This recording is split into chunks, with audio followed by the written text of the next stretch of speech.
तुम्हारी आँखें काली काली बेनियाज मगरूर सी, जिन्हें अपने सिवा किसी की परवाह नहीं,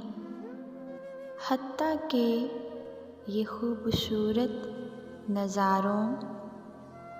फितरत के शाहकारों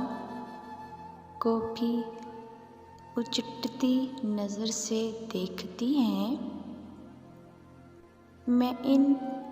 आबगीनों में जी भर कर देखना चाहती हूँ,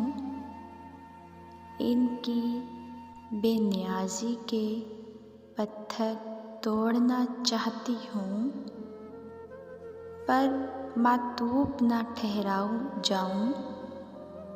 इसलिए अपनी ख्वाहिश पे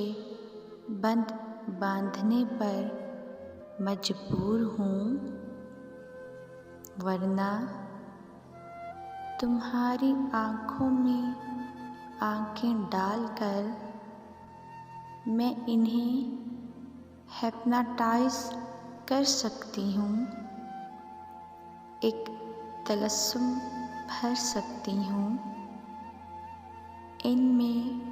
बसे ख्वाब चकनाचूर कर सकती हूँ,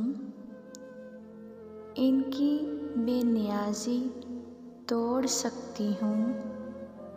क्योंकि लोग कहते हैं कि मेरी आँखें तुमसे ज़्यादा सेहत अंगेज़ हैं।